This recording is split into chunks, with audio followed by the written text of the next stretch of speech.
Assalamualaikum warahmatullahi wabarakatuh. Halo, selamat pagi. Bagaimana kabar kalian? Semoga tetap sehat selalu ya. Pada kesempatan kali ini, kita masih belajar mengenai tema 7, yaitu indahnya keragaman di negeriku, dengan mata pelajaran bahasa Indonesia. Simak videonya dengan baik ya, karena seperti biasa, di akhir video nanti akan ada beberapa tugas yang perlu kalian kerjakan. Materi yang akan kita pelajari yaitu mengenai informasi baru pada teks non-fiksi. Simak penjelasannya dengan baik ya. Materinya adalah cara menggali informasi dari teks non-fiksi. Sebelum kalian mengetahui cara-caranya, kalian perlu mengetahui mengenai teks non-fiksi. Apa itu teks non-fiksi? Teks non-fiksi dibuat berdasarkan fakta dan realita dalam kehidupan sehari-hari yang mengandung beragam informasi. Berdasarkan penjelasan tersebut, maka teks non-fiksi merupakan teks yang dibuat berdasarkan kejadian pada kehidupan nyata. Nah, kita lanjut ya. Berikut ini akan dijelaskan mengenai cara menggali informasi dari sebuah teks non-fiksi. Pertama, yaitu membaca intensif. Membaca teks dengan seksama. Ketika kalian ingin menggali informasi dari sebuah teks, maka kalian perlu membaca teks tersebut dengan seksama. Bila perlu, kalian bacalah berulang kali teks tersebut. Cara kedua yaitu menentukan gagasan pokok. Masih ingatkah kalian pada semester 1 yang lalu kita telah mempelajari mengenai materi gagasan pokok. Cara menentukan gagasan pokok ini sama halnya pada materi pada semester 1 kemarin. Kalian tentukan gagasan pokok pada setiap paragraf dalam teks non-fiksi tersebut.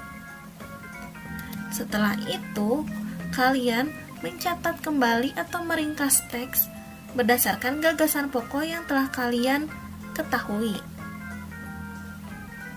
Nah, setelah melakukan ketiga cara tersebut, maka kalian dapat menuliskan informasi baru yang kalian dapatkan dari sebuah teks non-fiksi. Sekarang akan dicontohkan cara menggali informasi dari sebuah teks non-fiksi. Di sini akan disajikan sebuah teks dengan judul Suku Bangsa di Indonesia. Mari kita baca bersama-sama teks tersebut. Sejak dahulu kala, bangsa Indonesia hidup dalam keragaman. Kalimat Bhinneka Tunggal Ika pada lambang negara Garuda Pancasila bukan cuma slogan. Penduduk Indonesia terdiri atas beragam suku bangsa, agama, bahasa, adat, dan budaya, tetapi semua dapat hidup rukun dan berdampingan. Berdasarkan hasil sensus Badan Pusat Statistika BPS tahun 2010, bangsa Indonesia terdiri atas 1.330 suku. Berdasarkan sensus itu pula, suku bangsa terbesar adalah suku Jawa yang meliputi 40,2% dari penduduk Indonesia. Suku Jawa ini merupakan gabungan dari suku-suku bangsa di Pulau Jawa, yaitu Jawa, Osing, Tengger, Samin, Bawean, Naga, dan suku-suku lainnya. Suku yang paling sedikit jumlahnya adalah suku Nias, dengan jumlah 1.041.925 jiwa, atau hanya 0,44% dari jumlah penduduk Indonesia. Namun, suku-suku Papua yang terdiri atas 466 suku, jumlahnya hanya 2.693.630 jiwa, atau 1,14% dari jumlah penduduk Indonesia. Sedangkan etnis Tionghoa jumlahnya 2.832.510 jiwa, atau 1,2% penduduk Indonesia.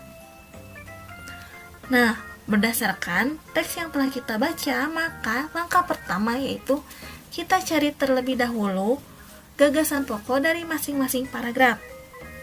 Paragraf pertama, gagasan pokoknya adalah Penduduk Indonesia terdiri atas beragam suku bangsa, agama, bahasa, adat, dan budaya, tetapi semua dapat hidup rukun berdampingan. Sedangkan pada paragraf kedua, gagasan pokoknya adalah hasil sensus Badan Pusat Statistika atau BPS tahun 2010, bangsa Indonesia terdiri atas 1.330 suku. Nah, kedua gagasan tersebut merupakan gagasan pokok dari masing-masing paragraf. Tetapi, kita juga perlu menambahkan informasi yang lebih lanjut, seperti suku terbesar adalah suku Jawa yang meliputi 40,2% dari penduduk Indonesia. Informasi tambahan kedua yaitu suku yang paling sedikit jumlahnya adalah suku Nias, hanya 0,44%.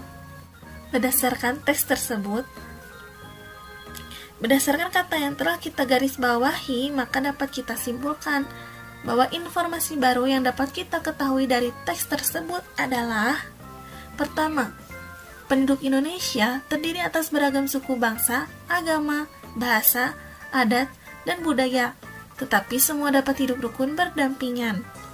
Informasi kedua yaitu hasil sensus Badan Pusat Statistika BPS tahun 2010 menyatakan bahwa bangsa Indonesia terdiri atas 1.331 suku. Informasi yang ketiga yaitu suku bangsa terbesar adalah suku Jawa yang meliputi 40,2%.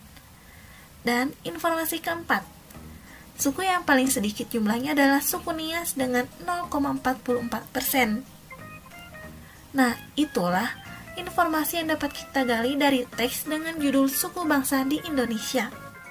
Setelah penjelasan ini diharapkan kalian bisa mulai menggali informasi dari teks non-fiksi lainnya.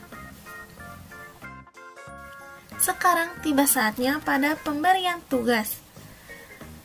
Di sini kalian diberikan sebuah bacaan dengan judul Bahasa Daerah di Indonesia Terancam Punah. Berdasarkan teks tersebut, maka kalian tentukanlah gagasan pokok dari masing-masing paragraf dan juga informasi baru yang kamu dapatkan dari bacaan tersebut. Ingat, kerjakan tugas ini dengan teliti di buku tugas kalian. Semoga materi yang disampaikan pada hari ini dapat bermanfaat bagi kalian semua. Sekian materi yang disampaikan pada hari ini. Mohon maaf bila ada kesalahan ataupun kekeliruan dalam menyampaikan materi. Terima kasih. Wassalamualaikum warahmatullahi wabarakatuh.